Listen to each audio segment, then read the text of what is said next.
Hello physics class, chapter 8, rotational motion of solid objects. We're getting into it now. We've covered quite a bit. This just extends what we already know. That's good news. This chapter, a lot of it is based on things that we already learned, so that's good. And then some of it is new, and also it's just not intuitive. It gets weird. It gets weird if you haven't seen it before. So that's good too. That's good news too. It's fun. Let's get into this. Chapter 8. All right, you know the drill. I'm getting set up. Getting set up. Bear with me. We've all been through this before. And here we go. One minor adjustment. That looks better. Okay. And I was an engineer. When you're an engineer, things don't have to be perfect, but they do have to work. Everything's got to work. So here we go. It's working. Chapter 8, rotational motion of solid objects. Okay, is that straight? Maybe not. Is that better or worse? I think that's better like that. Okay, well, the good news is we already know a lot about rotational motion, right? There's wheels everywhere. You roll around, you have bicycles, and you know, when I was young, we would play outside, had things like these little merry-go-rounds and stuff, and we had yo-yos, right? You may have seen it in old movies, right? Okay, well, it's a wheel, right? So, linear motion versus, right? So we've already covered quite a bit with linear motion.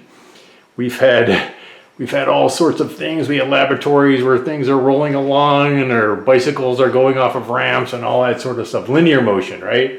Now it's rotational motion. Now we're looking at the tires themselves, not just the whole bike maybe going, but the tires themselves rotating. So, okay, what causes rotational motion? Well, we all kind of know that. Does Newton's second law apply? Well, of course it does. It applies to everything. So now here is the good news.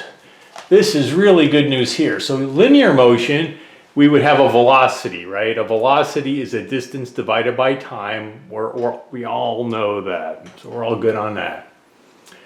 And then, so, right, d is the displacement, it's the distance.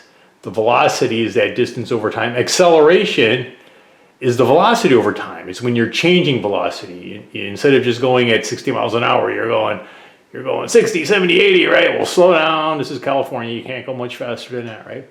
But now, what's good about rotational motion is that it's very similar to what we already learned. So if you have a wheel turning, so that would be a symbol, right? Degrees. So we all know that a circle has 360 degrees. So you could measure this in degrees as it's turning, or you can do it in revolutions. One full revolution would be 1, 2. So you could have like revolutions per minute, RPM.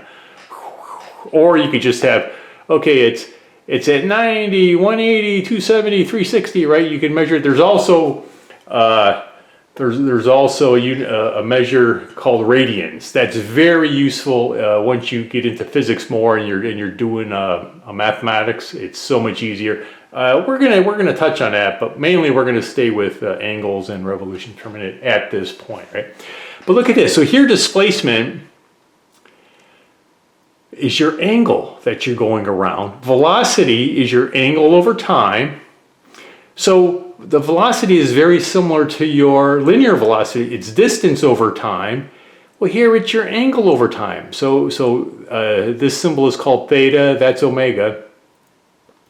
So it's a rotational. That's good news. Then acceleration is the change in angular velocity over time. Isn't that good news? And it's alpha. The symbol is alpha. Are we seeing all those? Yeah, let me make sure. Okay. Just going down, making sure that screen is... Why is it so small? We got the whole big screen here. I know. I was supposed to push on that. Okay. I'm just talking. I could have just been reading. Okay. Rotational velocity is how fast the object is turning. So yeah, revolutions per minute or degrees per second, or you know, it's time, some unit of time. But what I want to point out is that we already are familiar with these concepts. Instead of distance, it's angles. Velocity, well, it's velocity now. If there was a bug on a remember old-fashioned record player, well, now this bug has rotation, right? It's going so many degrees per second. And then if it's going faster, faster, faster, if you're spinning this thing up, then it's the change in angular velocity over time. And we're already experts at the change of velocity over time for normal acceleration. So that's the good news. Let me make sure all this is fitting in the screen. It looks like it's good. Oh, yeah, analogous to linear velocity. It's all right there. Okay.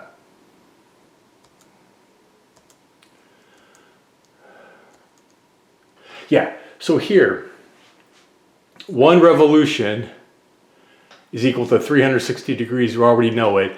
Then it's 2 pi radians. That's based on the circumference of a circle. And then radians is 57 point something degrees. It has to do with the arc. And then the radius, it works out mathematically. It's very easy to analyze. We're not going to, like I say, we're not going to get into that too much, although I think we do have one homework problem that deals with that. Yeah, and these are analogous to linear displacement. Okay, I already said that. Rotational acceleration, I said that a long time ago.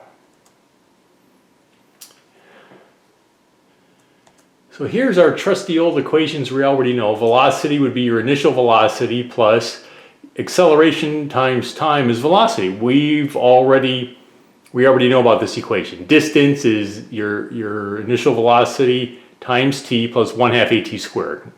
Well, for your rotational, your angular velocity is your initial angular velocity plus your angular acceleration times time. So it's very similar to this equation. That is good news. Then here's your distance. Here would be your angle, would be your initial angular velocity times time plus 1/2 your angular acceleration times t squared. And it's very similar to this equation here. So that is good news. Okay, let's move along. And I think we already talked about that. Other than, so if you have this little merry-go-round, you know, playground toy, this kid over here, this child over here, although they're both going, right? So if this did one full revolution and came back, this person here actually would go slower because they only have to go this many degrees. This person here has to travel all this distance here, even though they're both going at the same angular velocity. Their distance is actually more, so it matters, right? But that's intuitive. That makes sense. This person just has to go this, so they have to go a small circle. If they go around, this person has to do a big circle. Okay? We're just making sure we're all on the same page with that.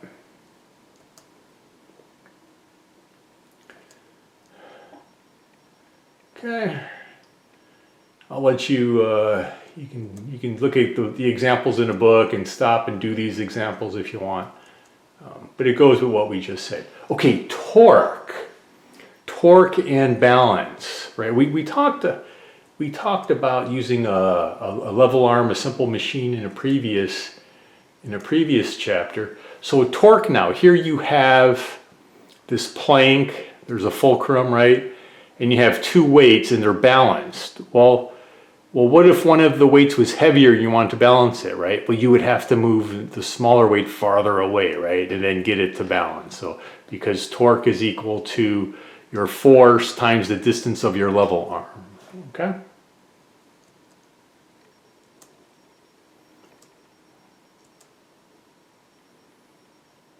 I should just push this and read. No, that wouldn't be fun. Okay, so I said all that. Yeah. So here you have F1 and F2. Well, let me do this. So here, to balance a weight twice as large as a smaller weight, the smaller weight must be placed twice as far from the fulcrum. That's good news, actually.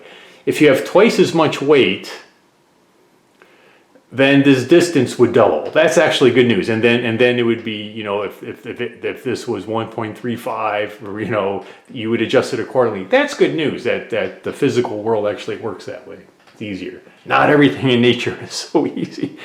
Most things are kind of, gets pretty complicated. Both weight and distance from the fulcrum are important. Okay, the product of the force and the distance from the fulcrum is called torque. So that is torque. You've heard the word torque. If you have a car, your car has a horsepower. It also has a torque rating, right? Stuff like that. So, yeah, describes the tendency of a weight to produce a rotation. So, and yeah, tools, right? Have tools. If you have a bigger wrench, you're trying to turn, you know, turn this bolt. A bigger wrench has a longer level arm. So if you apply the same force, this is going to have a much greater torque. You'll be able to loosen this if it's tighter using a bigger wrench than a smaller one. Okay? Yeah, and to get the maximum, you want your force perpendicular to your level arm. So not like at an angle, because now you're kind of pulling it and there's only a small portion that's going down, or if you're going this way, you're kind of pushing it. You want to do it this way to get the maximum. So, okay, torque is equal to force times your level arm. That gives you torque. Not too bad, right?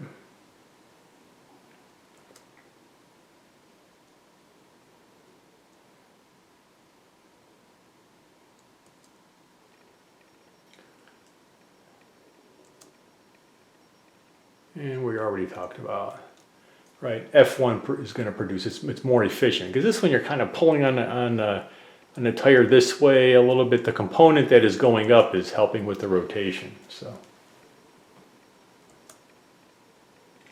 okay, and we already talked about that as well. We'll keep it moving here. There's a lot of, yeah, so here, well, let me go to this. We'll just read this one. So you're pushing down here, but you're not pushing. It'd be better if you push that way, but let's read what it's saying. When the applied force is not perpendicular to the crowbar, for example, perpendicular means at a 90-degree angle. So you have this crowbar, but you're trying to lift this big rock. You'd be better off having a 90-degree angle between the crowbar and where you're pushing. But here the force, they're pushing straight down, okay?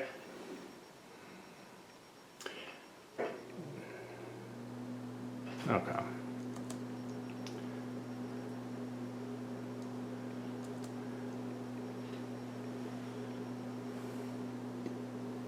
Yeah, so here, right, if you have a force pulling it this way, a force pulling it this way, well, you're going to end up you're going to end up with the sum of those, right? So the difference between 80 and 50 is 30 newtons.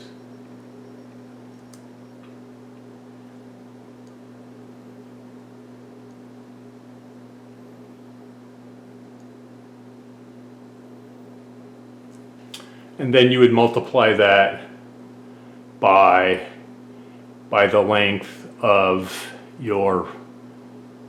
by the level arm, right? So here it's 1.2 meters, okay? To get your torque.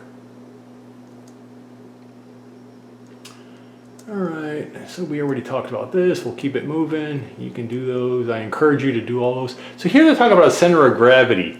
You know, even things that are a weird shape will still have a center of gravity. We're going to worry about center of gravity a little bit more later, but it's just showing this is a way you could find center of gravity. If you hung this measurement tool by one corner and kind of put a little mark there, then you hung it by another corner.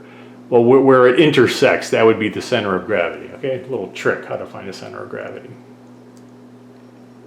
And then this is just another, you know, we see these people that are, you know, walking on on a tightrope, right? It looks, well, when they're carrying these long rods, it's a little, it's suddenly, it's still dangerous. It's still impressive, but if the end of those rods goes below the center of gravity, they're actually very stable, right? It'd be different if the person didn't have any, these long rods here. Then there's much more balance involved. But it makes it a lot easier when you carry one of those rods and the center of gravity now is actually a lot lower, right? This person is very stable. There's a restoring force. If this clown was to kind of waver that way and that way, but they would center much more easily.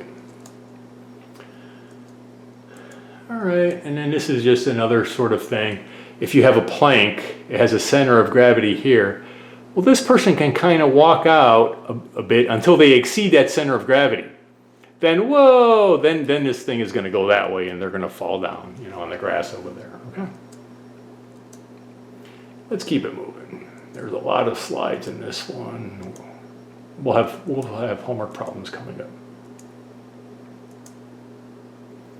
Okay, so now, linear motion, there's a net force and a mass determine the acceleration, right? For rotational motion, the torque determines the rotational acceleration. The rotational counterpart to mass is the rotational inertia or moment of inertia. When we have linear motion, right, there's just a brick or something. Well, that brick has mass and you're moving it in a straight line. Well, when you're rotating things, a lot of objects, it's much more difficult. If you have a tire, or if you just have a cylinder, or if you're rolling a Coke bottle, right, or a glass jar or something, they all have, even if they're the same weight, the weight is distributed differently. So those things have what we call a moment of inertia.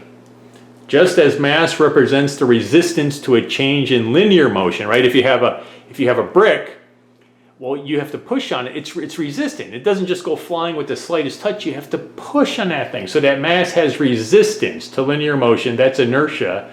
Rotational inertia is the resistance to an object changing its rotational. So if you have a big barrel, right, and you want to rotate it, well, it might, you'd have to give it some quite a bit of force, right? So it's very analogous to linear motion, but it's just rotating.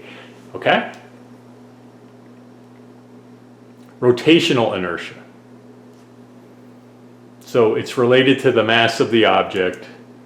It also depends on how the mass is distributed about the axis of rotation. It matters a lot. If most of the weight is near the center, it's going to be different than if most of the weight is at the edge. If you have a solid wheel, or if you have a wheel where most of the weight is at the edge, that matters. So those things are different. However, don't panic. We got that figured out, right? So here's an example, right? We're getting into this. We're exploring this concept. So here you have a weight, and right there is where it rotates, right? So you sort of have a stick. There's a weight at the end, and here there's a nail, but it's loose. This thing can rotate, right?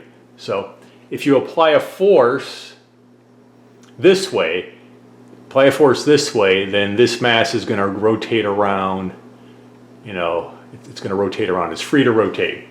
The rod and mass will begin to rotate about the fixed axis at the other end of the rod. So that's your fixed axis. There's just a nail there, but it's loose, so this thing is free to rotate. The farther the mass is from the axis, the faster it moves for a given rotational velocity. Well, we talked about that. If you had a smaller stick, for one revolution, well, it would just go this small little circle. The mass doesn't go a whole distance. If it's a bigger stick, it has to go all this distance, right? So that's all we're saying here. Although this was still one revolution, and if you had a smaller stick, it would still be one revolution. So that's all we're saying. That's all we're saying.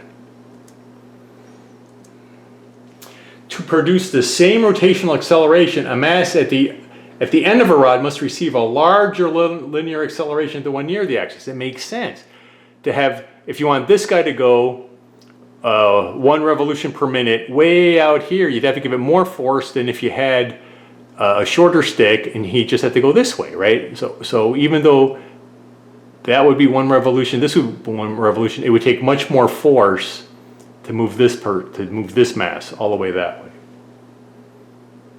So it's harder.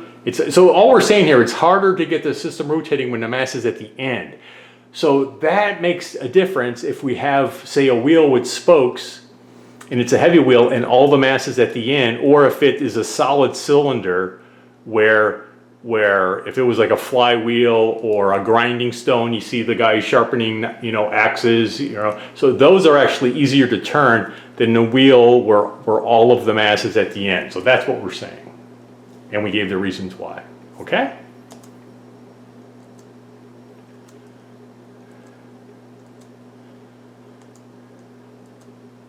So, the resistance to change in rotational motion depends on the mass of the object. That makes sense. And also the square of the distance of the mass from the axis. So I said in the previous slide that when it's farther it takes more, but I didn't say how much more. Well, it's the square of the distance.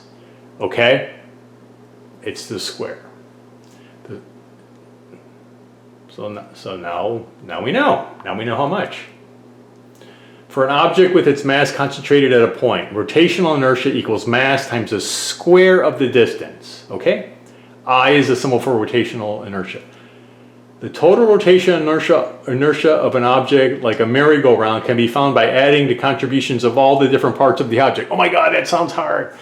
Yeah, it's really hard. But the good news is we're not actually going to do that. Other people have done that for us, and we're just going to use their results. So that's the good news.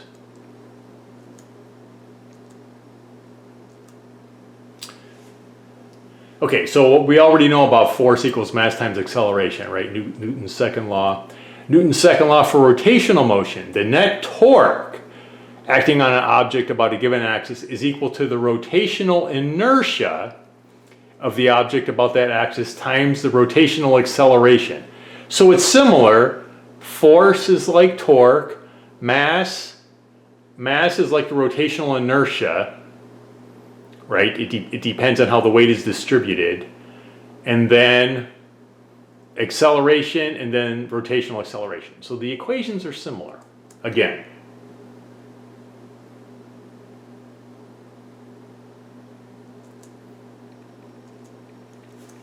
Okay, yeah, you go to a parade or whatever, and there, you have the person turning their baton, right? If it was shorter, it'd be easier, and we've already gone into it. So there's okay. Now, here's the good news. People have worked these things out for us already. If you have a uniform disc or cylinder of some type, if this was a grinding wheel, say, where they sharpen knives or something, the rotational inertia is 1/2 times the mass of the object times r, there's r, squared. So some poor people have gone and they figured all this out for us. That's good news, right? And remember, this is analogous to mass, but when we have rotation, it's not just the mass, it matters how the mass is distributed. For a ring or a hoop, your rotational inertia is equal to the mass times r squared. If it's a sphere, right? So if this was a rock, if you had a rock and you chiseled it to a perfect sphere, 2/5 mr squared, right? If you have a rod, but it's only nailed in at one end, 1/3 mr squared. But if you're rotating it from the middle, it's 1/12 mr squared, right? The good news is people have figured that out for us, right?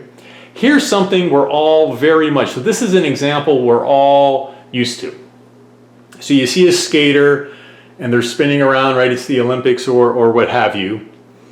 And she's going very slow, going through her routine. Then all of a sudden the skater will pull their arms in and they go really, really fast. Well, did they kick and make themselves go fast? No. It's just this thing that happens where if they pull their arms and legs in, they spin really fast, and then if they put their arms and legs back out, they go slower again.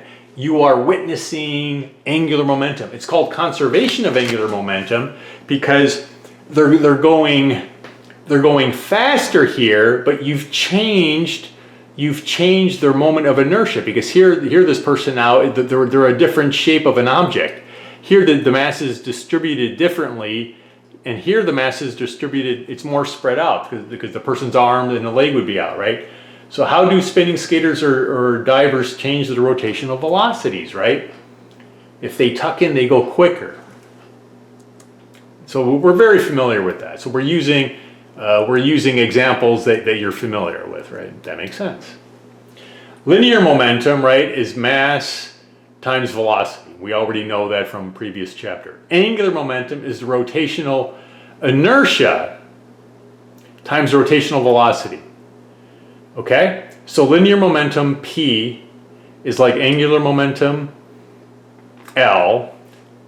The mass for linear is like the rotational inertia, I. And we saw in a previous slide, there's different rotational inertias depending on the type of object. And then velocity and angular velocity, okay? Angular momentum may also be called rotational momentum. Okay?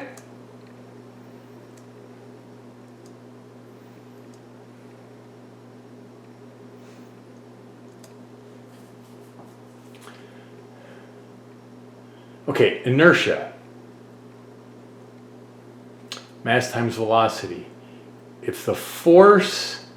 Okay, linear momentum is conserved if the net external force acting on a system is zero. Angular momentum is conserved if the net external torque acting on the system is zero. Okay? So torque, right? If you change the level arm, if you change the level arm, but then that can change the torque, or if you change the force, that can change the torque, right? But you can balance them. So if your torque, if your level arm gets smaller, right?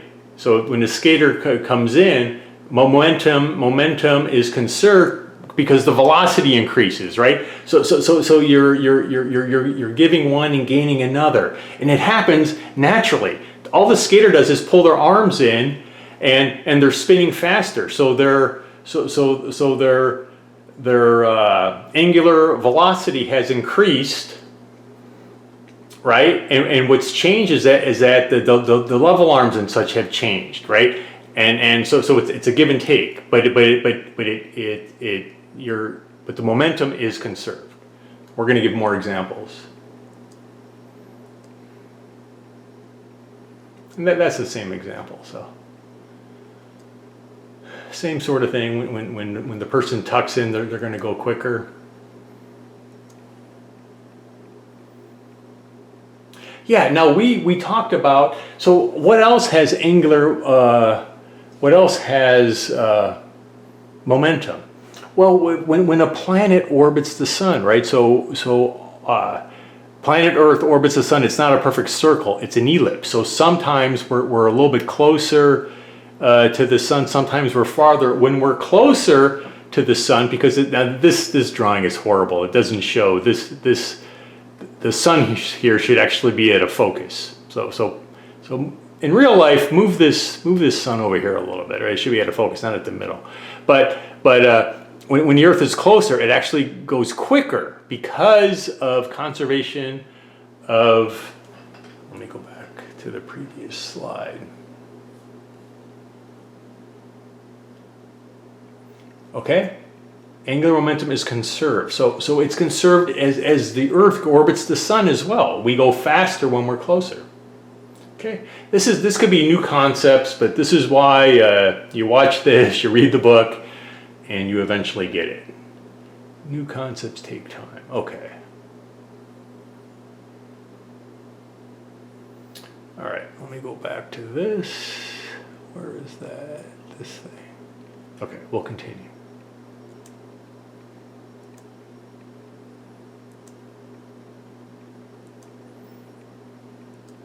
So our whole solar system, as a system, has angular momentum.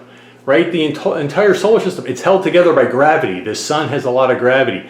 And you know, all the planets, Mercury, Venus, Earth, Mars, Jupiter, Saturn, Uranus, Neptune, right? They're all going around, and so it's all held together by gravity. But this whole enormous system has angular momentum. And then our galaxy, right? We live in a huge galaxy. The Milky Way galaxy has billions of stars. And it's this beautiful disk, right? And all the stars move around. They all rotate within the galaxy. Well, that entire system, it's all held together by gravity, and the stars are rotating. Again, that entire system has angular momentum, right?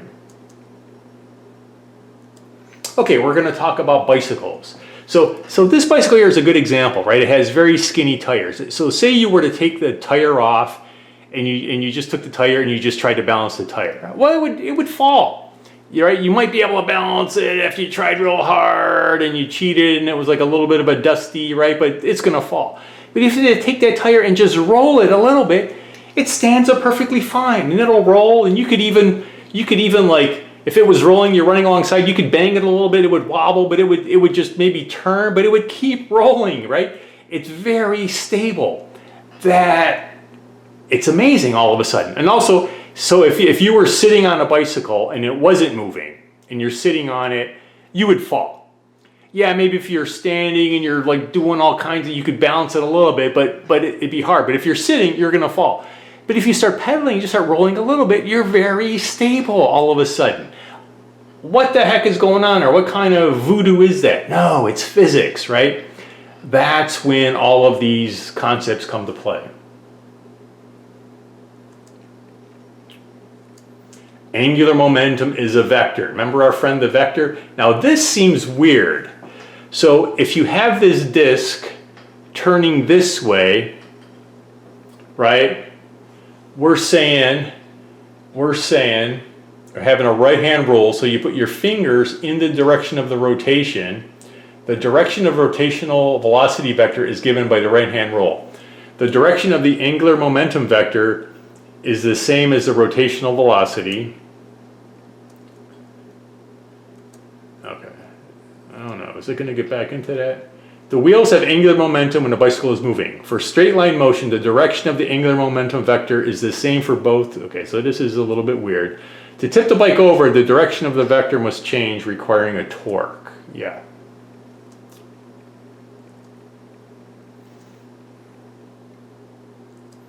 Let me get to a better example.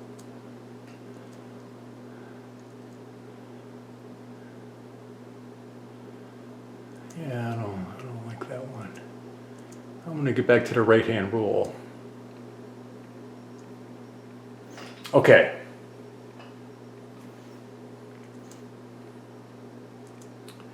Well, let me see. We're going to do that. I'm going to go back. Sorry, folks. Let me go back.